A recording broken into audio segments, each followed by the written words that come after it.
بسم اللہ الرحمن الرحیم۔ محاضرات سیرت عظیم دانشور عالم و محقق ڈاکٹر محمود احمد غازی صاحب، سابق وائس چانسلر عالمی اسلامی یونیورسٹی اسلام آباد کے علم سیرت نبی صلی اللہ علیہ وسلم کے موضوع پر دیے ہوئے 12 خطبات اہل بھٹکل کے ویب سائٹ بھٹکلیز.com اور urduaudio.com میں پیش کیے جا رہے ہیں۔ سماعت فرمائیے اس سلسلے کا 5واں خطبہ۔ بسم اللہ الرحمن الرحیم، نحمده ونصلی علی رسولہ الکریم وعلی آلہ واصحابہ اجمعین۔ قابل احترام صدر جلسہ جناب ڈاکٹر ظفر اسحاق انصاری، محترم جناب ڈاکٹر اسلم زمان سربراہ ادارہ تحقیقات اسلامی، محترم جناب امیر البحر افتخار احمد سروہی، برادران محترم، خواہران مکرم، آج کی گفتگو کا عنوان جیسا کہ آپ نے سماعت فرمایا، چند نامور سیرت نگار اور ان کی کتابوں کے امتیازی خصائص۔ ایک اعتبار سے ہر سیرت نگار نامور سیرت نگار ہے۔ کوئی سیرت نگار ایسا نہیں ہے جو انشاءاللہ روز قیامت نامور نہ ہو۔ اس لیے نامور سیرت نگاروں کا تعین ناممکن ہے۔ کوئی شخص یہ دعویٰ نہیں کر سکتا کہ فلاں سیرت نگار نامور سیرت نگار ہے اور فلاں سیرت نگار غیر نامور سیرت نگار ہے۔ پھر نامور سیرت نگاروں کے تعین کا جو معیار بھی منتخب کیا جائے گا، اس معیار پر سینکڑوں نہیں ہزاروں سیرت نگار پورے اتریں گے، اور کسی شخص کے لیے یہ ممکن نہیں کہ ایک مختصر محفل میں نامور سیرت نگاروں کی فہرست بھی بیان کر سکے۔ چند روز قبل میں نے عرض کیا تھا کہ ایک ایرانی محقق نے سیرت کی کتابیات تیار کی ہے جو 12 جلدوں میں ہے اور جس میں 29,000 سے زائد اندراجات ہیں۔ ان 29,000 اندراجات میں سے اگر 29 اندراج بھی منتخب کیے جائیں، ہر اندراج پر 10 منٹ بھی بات کی جائے تو 290 منٹ درکار ہے۔ اس لیے خاصے غور و خوض کے بعد، اور آج پورا دن میں یہی کام کرتا رہا، مختلف فہرستیں بنائیں پھر کاٹیں، اس لیے کہ یہ تعین کرنا بڑا دشوار تھا کہ کس سیرت نگار کا انتخاب کیا جائے اور کس سیرت نگار کے کام پر ذرا تفصیل سے روشنی ڈالی جائے۔ پھر یہ خیال ہوا کہ انتخاب کرنے میں پہلی ترجیح ان بزرگان دین کو حاصل ہے جنہوں نے فن سیرت کو ہمارے لیے مرتب کیا، محفوظ کیا، اور اس کو اتنے مضبوط علمی اور سائنٹیفک بنیادوں پر استوار کیا کہ بعد میں آنے والوں کے لیے ایک شاہراہ تحقیق ہمیشہ کے لیے قائم کرتی۔ نامور سیرت نگاروں میں کچھ وہ ہیں جن کا تعلق ہمارے بر صغیر سے ہے، ان میں سے چند کا تذکرہ بر صغیر کے عنوان سے جب گفتگو ہوگی تو پیش کیا جائے گا۔ کچھ نامور سیرت نگار وہ ہیں جن کا تعلق دور جدید سے ہے، ان کا تذکرہ دور جدید کے عنوان سے گفتگو میں سامنے آئے گا۔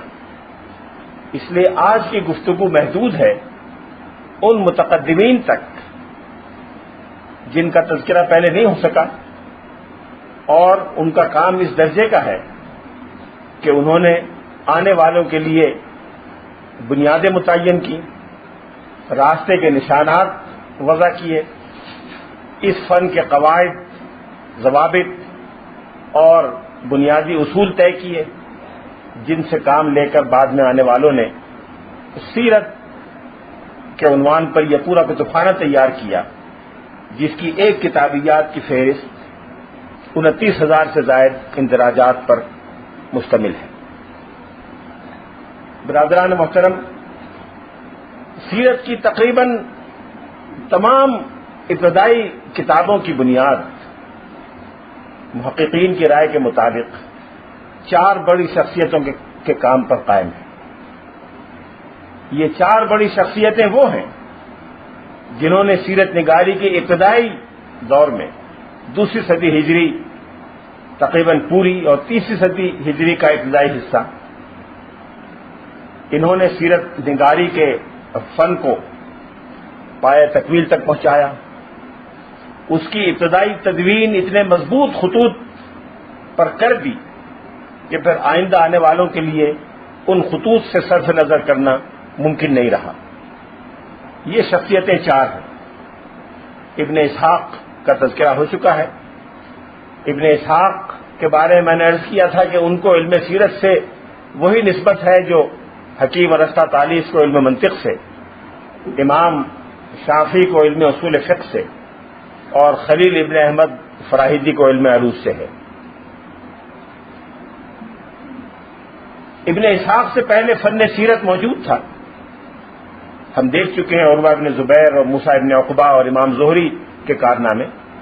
یہ سارا مواد دستیاب تھا، لیکن ابن اسحاق نے اس کو اس طرح مضبوط خطوط پر قائم کیا، اس انداز سے مرتب کیا کہ بعد میں آنے والا ہر شخص ابن اسحاق کا ممنون احسان ہے. ابن اسحاق کے علاوہ جو 3 نام نمایاں ترین ہیں وہ واقدی، ابن سعد اور ابن ہشام کے ہیں. اس لیے گفتگو کا آغاز انہی 3 سے کرتے ہیں. لیکن ان 3 یا ان 4 کے ناموں کا تذکرہ کرنے کے یہ معنی نہیں ہے کہ ان 3 یا 4 کے علاوہ ابتدائی 2 صدیوں میں سیرت پر کام کرنے والے لوگ بہت محدود تھے. کوئی 2 درجن 3 درجن کے نام تو گزشتہ 4 دن کی گفتگو میں آ چکے ہیں. خود مغربی مصنفین اور محققین نے اس کثرت تعداد کو محسوس کیا ہے اور ان لوگوں کی ایک فہرست مرتب کی ہے جنہوں نے سیرت پر ابتدائی کام کیا. وسٹن فیلڈ ایک جرمن محقق اور مستشرق ہے.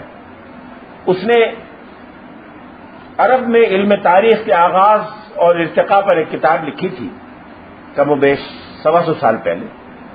اس کتاب میں اس نے بہت سے نام تلاش اور جستجو سے جمع کیے اور اس کی تحقیق کے مطابق ابن اسحاق سے پہلے 27 افراد تھے جنہوں نے سیرت پر مواد جمع کیا. ڈاکٹر حمید اللہ رحمۃ اللہ علیہ نے ان 27 میں مزید اضافے کیے ہیں اور اب یہ تعداد تقریباً 40 ہے. ان 40 میں 4 صحابہ کرام بھی شامل ہیں. یہ وہ صحابہ کرام ہیں جنہوں نے تحریری ذخائر سیرت پر اور مغازی پر مرتب کیے تھے. اس لیے ہم اس فن پر بات کر رہے ہیں جس کے مرتبین میں حضور علیہ الصلوۃ والسلام کے صحابہ کرام کا اس میں گرامی آتا ہے. سیرت کے فن کو جس نے 4 چاند لگا دیے، جس نے مغازی پر وہ ساری معلومات جمع کر کے ہمارے سامنے پیش کر دیں کہ آج غزوہ بدر و احد اور حنین اور حوازن اس طرح ہمارے سامنے ہیں جیسے کسی کے سامنے فلم دکھا دی گئی. یہ کارنامہ جس بزرگ کا ہے ان کا نام محمد ابن عمر الواقدی تھا. محمد ابن عمر الواقدی سیرت نگاروں میں بڑا نمایاں نام رکھتے ہیں اور جو بات کل ابن اسحاق کے حوالے سے عرض کی گئی تھی وہ واقدی پر بھی بدرجہ اتم صادق آتی.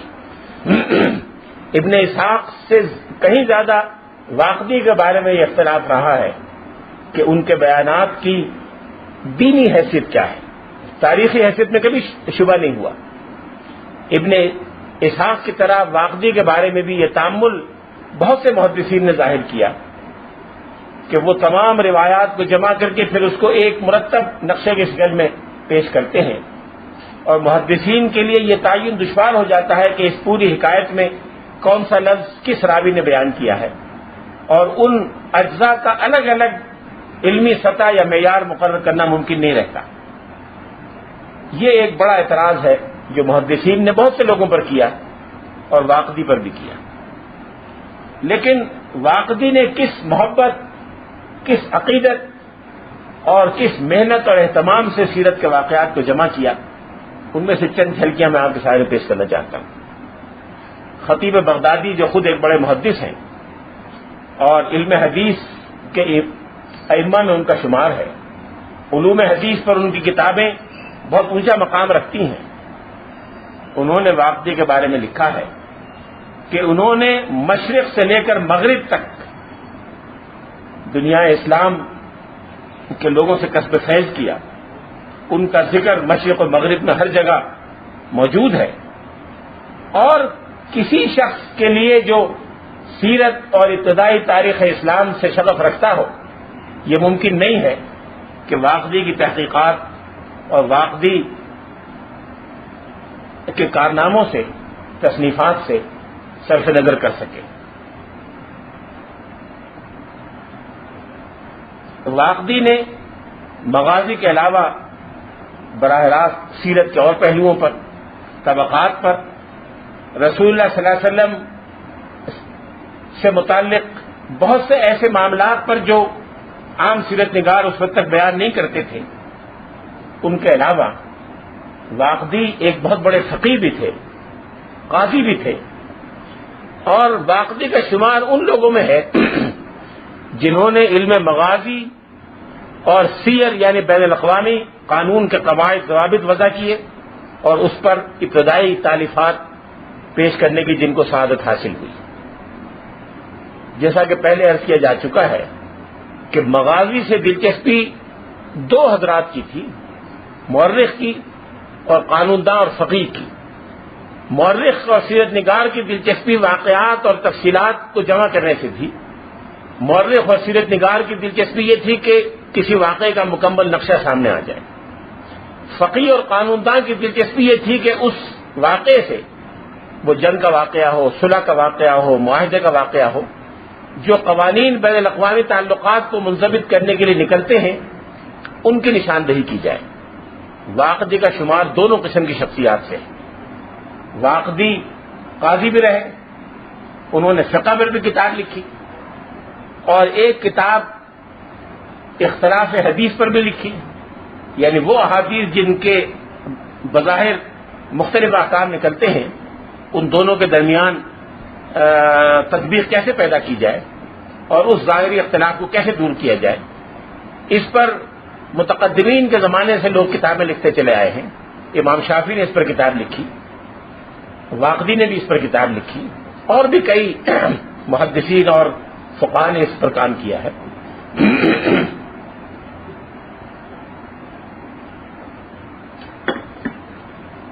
واقدی کا سیرت پر جو کارنامہ ہے اس سے تو بہت سے لوگ واقف ہیں. واقدی کی ضخیم کتاب مطبوعہ موجود ہے، لیکن واقدی نے جو کام بین الاقوامی قانون پر کیا تھا وہ بھی دستیاب ہے، آج ہمارے پاس موجود ہے. اور امام شافعی جیسے محتاط اور قابل احترام فقیہ اور محدث نے واقدی کے کام کو محفوظ کر لیا ہے. امام شافعی کی ایک بڑی ضخیم کتاب ہے، 8 جلدوں میں، جو فقہ شافعی کی اساس اور بنیاد مانی جاتی ہے، کتاب الام یعنی مدر بک. ان 8 جلدوں میں سے چوتھی جلد میں امام شافعی نے سیر الواقدی کے نام سے ایک کتاب بیان کی ہے، جو واقدی کی سیر کا وہ حصہ ہے جس پر امام شافعی نے کوئی تبصرہ یا کمنٹ کرنا چاہا. یہ مکمل کتاب واقدی کی نہیں ہے. اس سے اندازہ ہوا کہ واقدی کو علم سیر اور مغازی کے دونوں پہلوؤں سے دلچسپی تھی، بطور مورخ اور قانون داں کے بھی اور بطور فقیہ اور ایک قانونی ماہر کے بھی. تذکرہ نگاروں نے واقدی کے بارے میں لکھا ہے کہ وہ ایک انتہائی